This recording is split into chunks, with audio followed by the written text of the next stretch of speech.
students, today we will learn an important concept about chemistry. Solubility. We will learn our easy and simple methods. Then solubility.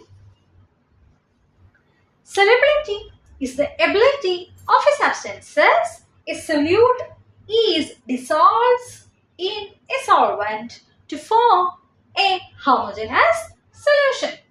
Examples: salt in water, soda water, alcohol in water. അതായത് ദ്രവത്വം. ദ്രവത്വം എന്നാൽ ഒരു പദാർത്ഥം ലീനം ലായകത്തിൽ ലയിച്ച് ഒരു ഏകാത്മക ലായനി ഉണ്ടാക്കുന്നതിനുള്ള കഴിവാണ്, അല്ലെങ്കിൽ ഉണ്ടാക്കുന്ന ആ കഴിവിനെയാണ് ദ്രവത്വം എന്ന് പറയുന്നത്. ഇനി ഉദാഹരണങ്ങളോ: ഉപ്പുവെള്ളം, സോഡാ വെള്ളം. അതായത് സോഡാ വെള്ളത്തിൽ എന്താണ്? കാർബൺ ഡൈ ഓക്സൈഡ് കണികകൾ ഉണ്ടല്ലേ, അപ്പൊ നുരഞ്ഞ് പതഞ്ഞ് പോകുന്ന പോലെ ആ വെള്ളം. അപ്പൊ എന്താണ്? സോഡാ വെള്ളത്തിലുള്ളത് കാർബൺ ഡൈ ഓക്സൈഡിനാണ് ലയിച്ച് ചേർന്നിരിക്കുന്നത്. ഇനി ആൽക്കഹോളും വെള്ളവും. അപ്പൊ വെള്ളത്തില് ആൽക്കഹോളാണ് ലയിച്ചിരിക്കുന്നത്. Then solubility affecting factors. Solubility is influenced the factors like temperature, pressure and nature of the substances is involved. അതായത് ദ്രവത്വത്തെ സ്വാധീനിക്കുന്ന ഘടകങ്ങൾ അതെന്തൊക്കെയാണെന്ന് നോക്കാം. ദ്രവത്വത്തെ സ്വാധീനിക്കുന്ന ഘടകങ്ങൾ ഇവയൊക്കെയാണ്. ഏതൊക്കെയാണ്? താപനില, മർദ്ദം, പദാർത്ഥത്തിന്റെ സ്വഭാവം. അപ്പൊ ഏതൊക്കെയാണ് മൂന്നെണ്ണങ്ങള്? താപനില, മർദ്ദം, പദാർത്ഥത്തിന്റെ സ്വഭാവം. Solubility example: soda water. CO2 carbon dioxide is made from one carbon atom and two oxygen atoms. Then the molecule of CO2 are thoroughly mixed and dissolved into the water in the soda. Open a soda bottle.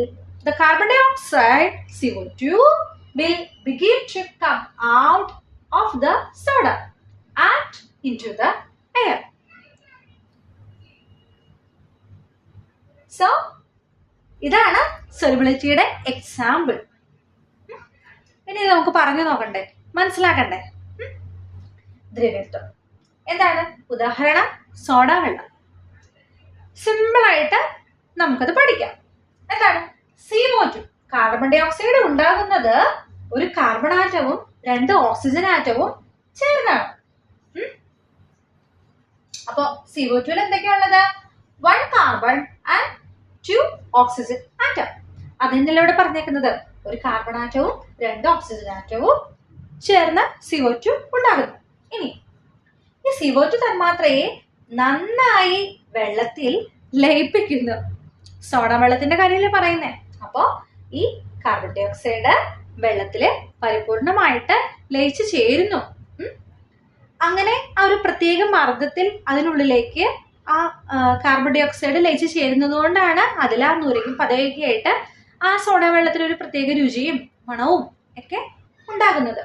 അപ്പോ ഈ soda കുപ്പിയുടെ അടപ്പ് നമ്മൾ തുറക്കുമ്പോൾ ഈ പത, അതായത് ഈ കാർബൺ ഡൈ ഓക്സൈഡിന്റെ പ്രത്യേക മർദ്ദത്തിൽ ഉള്ളിലേക്ക് ഇങ്ങനെ ലയിപ്പിച്ചു വെച്ചിരിക്കുന്ന ആ പത അത് നുരഞ്ഞ് പതഞ്ഞ് അതിങ്ങനെ പുറത്തേക്ക് തുളുമ്പി നമ്മളൊരു ഗ്ലാസ്സിലേക്ക് ഒഴിച്ചു കഴിഞ്ഞാൽ, അല്ലെങ്കിൽ അത് കുപ്പി തുറന്നാലോ ഒക്കെ എന്താണ്, അതിങ്ങനെ നുരഞ്ഞ് പതഞ്ഞ് പുറത്തേക്ക് പോകുന്നു. അതായത് എങ്ങനെയാണ്?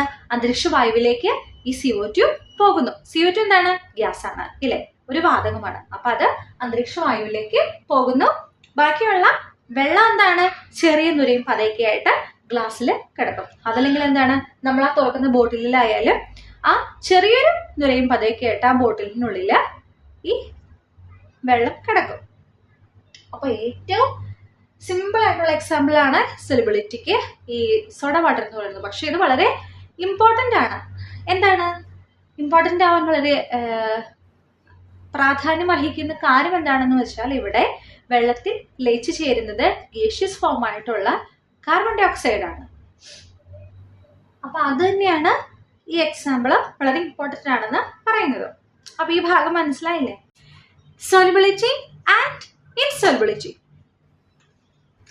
Solubility, the ability of a substance is solute to form a solution with another substances in a solvent. Examples: salt in water, vinegar. അപ്പോൾ ദ്രവത്വം, ലീനം ലായകത്തിൽ ലയിച്ച് ലായനി ഉണ്ടാക്കുന്ന പദാർത്ഥത്തിന്റെ കഴിവിനെയാണ് ദ്രവത്വം എന്ന് പറയുന്നത്. അതായത് ഇവിടെ എന്താണ്? ലീനം അത് ലായകത്തിൽ പരിപൂർണമായി ലയിച്ചു ചേർന്ന് നമുക്ക് നമ്മുടെ നേത്രങ്ങൾ കൊണ്ട് നോക്കുമ്പോൾ ഈ ലീനത്തെയും ലായകത്തെയും വേർതിരിച്ച് കാണാൻ പോലും കഴിയാത്ത അത്രയും അവസ്ഥയിൽ അങ്ങനെ ഒന്നിച്ചു ചേർന്ന് ആ വെള്ളം പോലെ ചേർന്ന് ജലം പോലെ ചേർന്നിരിക്കുന്ന അവസ്ഥയിൽ കാണാൻ സാധിക്കുന്നു. അപ്പൊ അതാണ് ഇവിടെ ദ്രവത്വം സൊല്യൂബിലിറ്റിയിൽ പറയുന്നത്. അപ്പൊ എക്സാമ്പിൾസ് എന്താണ്? ഉപ്പുവെള്ളം. ഉപ്പുവെള്ളത്തിന്റെ ലായനി നമ്മൾ ഉണ്ടാക്കി നോക്കുക. ഏറ്റവും അവസാനം നോക്കുമ്പോൾ എന്താണ്? ഉപ്പിനെ ആ വെള്ളത്തിൽ നിന്ന് വേർതിരിച്ച് നമുക്ക് കാണാൻ സാധിക്കില്ല. ഇനിയിപ്പോൾ അത് ഉപ്പ് കല്ലായാലും ഉപ്പിന്റെ പൊടിയായിരുന്നാലും. അടുത്തത് വിനാഗിരി. നമ്മുടെ വിനാഗിരിയിൽ നാടൻ ചൊർക്കയിലായാലും കുറച്ച് എന്താണ്? വെള്ളത്തിന്റെ അംശമുണ്ട്. ഇനി ഇതുപോലെ അടുത്ത എക്സാമ്പിൾ എന്താണ്? നമ്മുടെ ഷുഗർ ഇൻ വാട്ടർ, അതായത് എന്താണ്? പഞ്ചസാര വെള്ളവും. പഞ്ചസാര കലർത്തി നോക്കുമ്പോൾ കണികകളായി കാണും. ഏറ്റവും അവസാനം പഞ്ചസാര പരിപൂർണമായി ലയിച്ച് നമുക്ക് നമ്മുടെ നേത്രങ്ങൾ കൊണ്ട് കാണാനാകാത്ത അവസ്ഥയിലിരിക്കും. അപ്പൊ ഇതൊക്കെയാണ് എക്സാമ്പിൾസ്. ഇനി ഇൻസോലിബിലിറ്റി, അതായത് എന്താണ്? ഇവിടെ ലീനം ലായകത്തിൽ ലയിക്കുന്ന അവസ്ഥ പറഞ്ഞു. ഇനി ഇവിടെ ലീനം ലായകത്തിൽ ലയിക്കാത്ത അവസ്ഥയാണ് പറയുന്നത്. പേര് പോലെ തന്നെ ഇൻസോലിബിലിറ്റി, അതായത് inability of the solute to form such a solution in the presence of a solvent. Example: salt in water, fats in water. അതായത് ലീനം ലായകത്തിൽ ലയിക്കാതെ ഒരു ലായനി രൂപപ്പെടുന്നതാണ് ഇൻസോലിബിലിറ്റി. അതെന്താണ്? ഇവിടെ ലീനവും ലായകവും പരസ്പരം പരിപൂർണമായി ലയിച്ച് ചേരുന്നില്ല. ഇത് രണ്ടും പരസ്പരം വേറിട്ട് കിടക്കുന്നു. അപ്പൊ അതാണ് ഇവിടെ നമുക്ക് ഈ ലായനിയിൽ കാണാൻ സാധിക്കുന്നത്. അപ്പൊ എക്സാമ്പിൾ എന്തൊക്കെയാണ്? മണലും വെള്ളവും. മണല്, വെള്ളം, ഇത് രണ്ടും ചേർന്ന് മിശ്രിതം നമ്മൾ എടുത്തു കഴിഞ്ഞു കഴിഞ്ഞാൽ രണ്ടും രണ്ടായിട്ട് വ്യത്യസ്തമായിട്ട് വേർതിരിഞ്ഞ് കിടക്കുകയുള്ളൂ. അത് ഒന്നിച്ച് ചേർന്ന് ഇരിക്കില്ല. ഇനി അതുപോലെ എന്താണ്? മഡിൻ വാട്ടർ, ചെളിവെള്ളം, അത് പരിപൂർണമായി ലയിച്ച് ചേരില്ല. ചെളി കുറെ അധികം ഊരിക്കിടക്കും, കുറച്ച് വെള്ളം മുകളില് മാറിക്കിടക്കും. ഇനി അടുത്തത് കൊഴുപ്പും വെള്ളവും. അപ്പൊ കൊഴുപ്പ്, അതായത് ഫാറ്റ്സ്, ഓയിൽസ്, അങ്ങനെയൊക്കെയുള്ള ആ കാര്യങ്ങൾ അത് വെള്ളത്തിൽ നിന്നും മാറി രണ്ടായി കിടക്കും. ഇനി അടുത്തത് എന്താണ്? കെറോസിൻ ഇൻ വാട്ടർ, എന്താണ്? മണ്ണെണ്ണയും വെള്ളവും. മണ്ണെണ്ണ വേറെ മാറിക്കിടക്കും, വെള്ളം വേറെ മാറിക്കിടക്കും. ഇനി അടുത്തത് oil in water.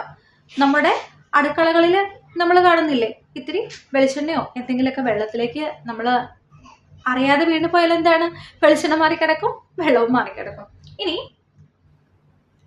copper sulfate and aluminium sulfate. These are two examples of a solute. And these are used in chemical laboratory. So, simply diagnose. Both are insoluble or soluble solute. Copper sulfate, CSO4, അടുത്തത് Al2SO4. ഇത് രണ്ടും എത്രത്തോളം വെള്ളത്തിൽ ലയിക്കുമെന്ന് കണ്ടെത്തി നോക്കാവോ?